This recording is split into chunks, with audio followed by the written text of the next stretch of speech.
I'm Catherine, 39 years old, a devoted homemaker and mother to our bright-eyed 5-year-old daughter. My husband Bob is my steadfast companion in this journey of family life. Despite the bustling household, there's a quiet pang of estrangement for my own siblings. I find myself nestled between an older brother and a younger one, but the bonds between us have grown faint over the years. As a child, the rift was palpable. My brothers, inseparable in their adventures, left me behind because of my gender. Even now, they share a camaraderie that seems impervious to time. Despite the disparity in age, they remain close, even choosing to live together in adulthood. Since my marriage a decade ago, the distance from my family has widened, leaving me to wonder about my brothers' lives from afar. Loneliness, a familiar companion, prompted a decision to limit my own family size to 2 children, a resolution born from the ache of childhood exclusion. Yet fate had its own plans. Despite my advancing age, the arrival of our daughter brought a warmth and joy that filled the void. Now, my world revolves around the cozy embrace of Bob and our daughter, leaving little room for thoughts of my brothers. Even news of my older brother's impending engagement failed to stir more than a passing curiosity. Yet, as the day of his introduction to Marilyn approached, the family home buzzed with excitement. My parents, long concerned about my brother's single status, busied themselves with preparations while my younger brother bemoaned his own solo status. Then, as my brother entered with Marilyn by his side, the air was electric with celebration, casting aside any lingering shadows of estrangement. I observed the scene with a detached air, as if it were unfolding in a distant land with no connection to my reality. "All the best to you, Mike and Marilyn," I managed to muster, though my words felt hollow even to my own ears. As I mechanically prepared the coffee, Marilyn ventured into the kitchen, offering her assistance. I declined politely, insisting she enjoy the gathering as our guest. Yet Marilyn's demeanor hinted at something more sinister, smirk playing at the corners of her lips as she remarked on the passage of time. "Time is cruel, isn't it? You who were once so small, now the lady of the house," she taunted, leaving me at a loss for words. I could only nod in response, masking my discomfort. Returning to the living room, Marilyn left me to contemplate her cryptic words. Despite her apparent dislike, I resolved not to let her affect me. However, the unease lingered like a shadow, casting doubt on the future of my relationship with my brother and his new wife. A month later, my mother's invitation to the family reunion prompted a visit home. Joined by Bob and our daughter, we entered my childhood home, greeted by familiar faces. As my family embraced Bob and our daughter, I couldn't help but feel a sense of relief at the genuine warmth exchanged. As I busied myself with coffee refills in the kitchen, Marilyn once again appeared at my side. Her presence sent a shiver down my spine, but I maintained my composure. "Catherine," she began, her tone laden with unspoken implications, "I don't want to see your face at our family gatherings. As a wife, you should be attending your husband's family events." Marilyn spat out, her words dripping with disdain. I felt a surge of indignation, but I held my ground. "Don't worry, I hardly have anything to do with this house. Even today, I was only called over by my mother." "Then please, don't come over, even if my mother-in-law calls you," she retorted sharply. I couldn't fathom why Marilyn harbored such animosity towards me, but I couldn't summon the energy to care about the woman who was soon to be my brother's wife. They say the opposite of love is indifference, and that was exactly how I felt, indifferent. Throughout my life, I had been treated like an unwanted presence by my own brothers, leaving my heart weary. Meeting Bob, starting a family, brought a glimmer of happiness, but Marilyn seemed oblivious to my detached feelings.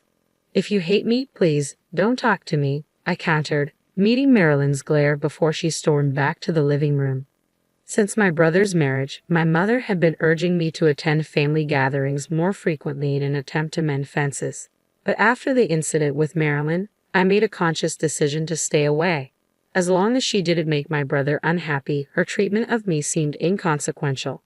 My brother's late-in-life marriage had been a cause for celebration, and I didn't want to dampen his joy. We didn't interact often, and I convinced myself that enduring occasional meetings was tolerable. I confided in Bob about my decision.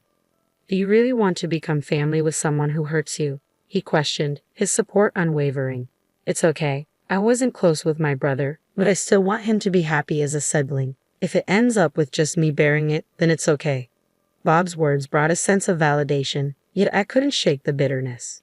However, my reverie was interrupted by a call from an unfamiliar number. It was Marilyn. "Oh, Catherine, how have you been?" she greeted, her tone falsely cheerful. "When I said I wanted to be friends with you, he immediately gave me your number." Marilyn's voice cut through the silence, catching me off guard.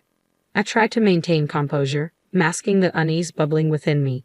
"Is that so?" I replied, feigning indifference. "Do you keep in touch with Mike?" she inquired, her tone laced with accusation.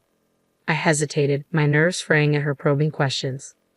No, I'm not," I stammered. "Are you lying?" she pressed, her voice sharp with irritation. "Even if I badmouth you, no one believes me. How annoying are you?" Confusion clouded my thoughts as I struggled to comprehend her hostility. Did I do something to you, Marilyn? It's the worst to not realize it.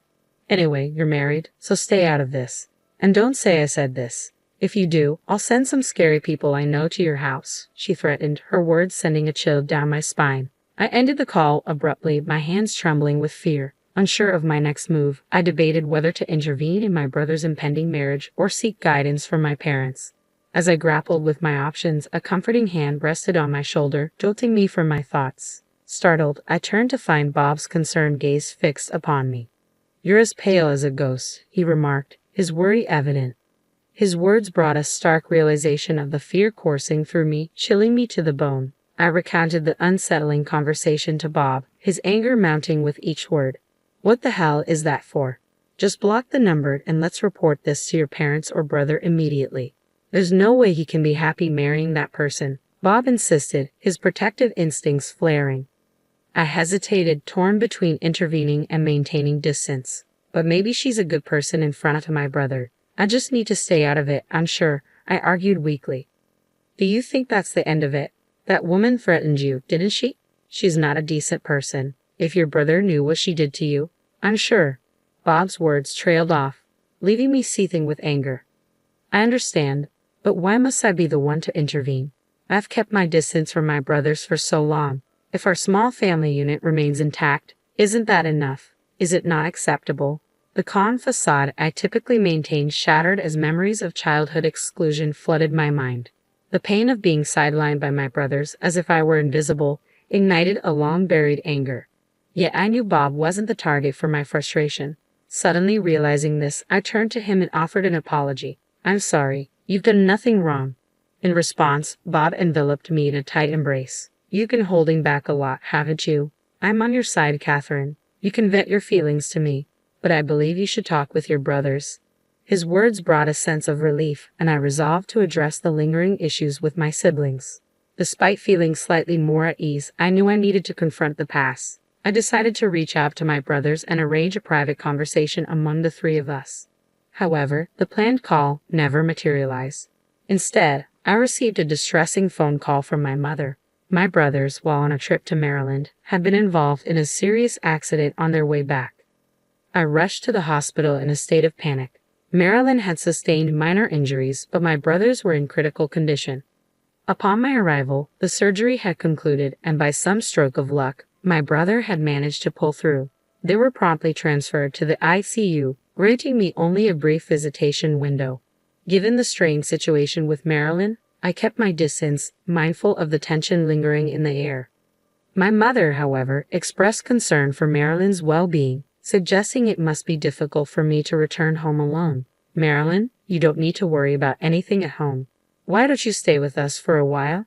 she proposed, her worry evident. But Marilyn, wearing a pained expression, declined with a curt "No, thank you. I'll go home to my parents' house." In a gesture of goodwill, my mother offered to drive her home, yet Marilyn insisted she was fine and swiftly departed from the hospital. Despite my reservations, I couldn't help but feel a pang of sympathy for her. At least she was safe at her parents' home, away from the chaos of the hospital. In the following days, Marilyn never returned to the hospital, while my parents and I made frequent visits. Initially, my brothers were confined to their beds, writhing in pain, but gradually signs of improvement emerged. Meanwhile, my brother's impending marriage to Marilyn remained in limbo. With the wedding arrangements pending and Marilyn unreachable, my mother took it upon herself to liaise with the venue, explaining the circumstances. Unable to broach the topic of reconciliation with my brothers or delve into the contents of Marilyn's ominous phone call, I continued my visits to the hospital. Though they were immobile, their gentle smiles upon seeing me brought a sense of solace. About 2 months into their hospitalization, I approached their room alone, only to overhear my mother and brothers engaged in conversation. If something were to happen to me, I've made sure the insurance money would go to Catherine. If Catherine is happy, then I'm content, my older brother remarked, his words laced with sincerity. A pang of guilt washed over me as I listened, but their discussion shifted to Marilyn. Truly, I feel bad for Marilyn, but perhaps it was for the best that we didn't invite Catherine. Marilyn seems uncomfortable around her. If that weren't the case, we would have invited the whole family, my younger brother chimed in, his words echoing in the corridor. I was dumbfounded by what I was hearing. They were always inseparable, always making me feel like an outsider. That kid, when she was small, she used to imitate me and got injured. I'm a man after all, so I've done dangerous things, but I can't let Catherine get hurt again. Plus, our sister, she's so serious all the time. It's hard to depend on someone who tries so hard at this. I heard my brother's voice, tinged with concern. Mom chuckled in disbelief. You thought that much about Catherine? My heart swelled with unexpected emotion. Together, we pleaded with Bob to take care of Catherine. Ah, those were the days. I remembered the shock on Bob's face. It seems like he's taking good care of her, just like he promised, someone remarked amid the laughter and chatter. But I couldn't bring myself to join in. Tears streamed down my face, rendering me unable to lift my head. How could I have been so blind to the love surrounding me? At that moment, I made a decision. I retraced my steps and headed to Marilyn's parents' house. When I rang the doorbell and introduced myself, a disgruntled Marilyn appeared before me. Could you please go visit my brother in the hospital? I heard you haven't visited him even once since the accident, I pleaded, bowing my head deeply.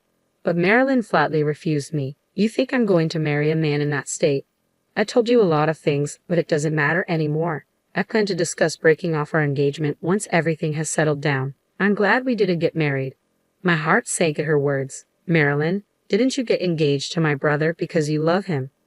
Don't be silly. I work in insurance sales, and I approached him because I knew he had a high insurance policy. His salary seems high too, but it was a misunderstanding. That man, he put you as the insurance beneficiary. Usually you change the beneficiary to your spouse once you're engaged. Marilyn explained, her words landing like a heavy blow. After I convinced him of that, he said he'd change it to my name after we were officially married. I don't need a man with such injuries, Marilyn declared, her tone tinged with disdain. So, you were telling me to stay away from home so my brother and I wouldn't meet? I questioned, trying to make sense of her logic. Yes, if he cared that much for his sister, I thought it would be a nuisance. But I won't say those things anymore, so don't worry. The accident completely killed my love for him, and the fact that I got injured too is the worst. The accident is partly your brother's fault, so he should compensate me for the emotional damage. Marilyn explained, her words fueling a surge of anger within me. Despite my rising fury, I took a deep breath to calm myself down. If you consult a lawyer, you'll find that your demands won't go through, I reasoned. You don't know that, Marilyn retorted defiantly. I do, but more importantly, about my smartphone. I began, but Marilyn cut me off dismissively. I don't care about your smartphone, she interrupted. I see, it's about her to take notes. So my phone automatically records all phone calls like the threats you made. What would happen if I reported it to the police, I wonder?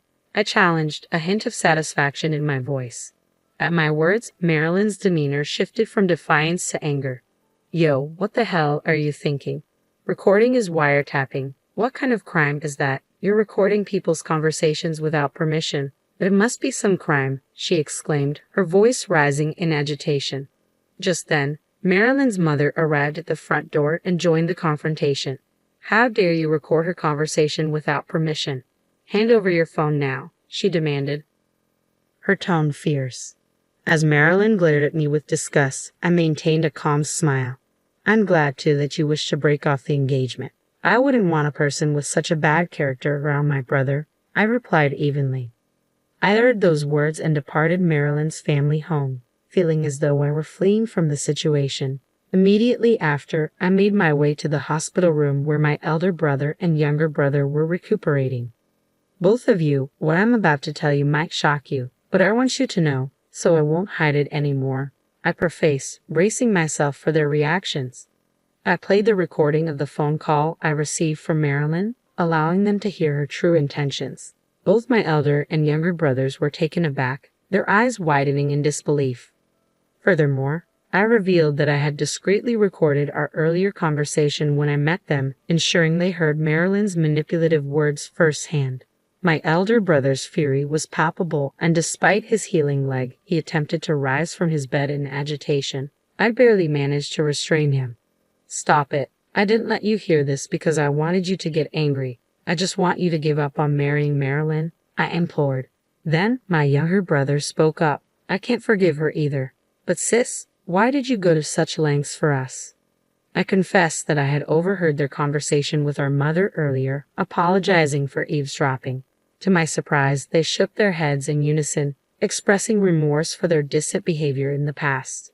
"That's what it was. We're sorry for being distant. We didn't know how to interact with you after that childhood incident. But the truth is, both of us always cared about you," my elder brother admitted, his words easing the tension in the room. Relieved by their heartfelt apology, I couldn't help but smile. "Thank you. I'm an adult now. I don't only need to be protected. I can protect you guys too."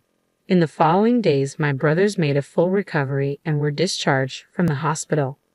My elder brother announced the termination of his engagement with Marilyn, refusing her demands for compensation. He hired a lawyer, but naturally, no compensation was paid out. Meanwhile, my brothers shared Marilyn's misdeeds with their mutual friends, even providing recordings of her threats. Consequently, Marilyn found herself isolated and shunned by those around her. Since then, I've returned to my normal life feeling a newfound peace in my heart.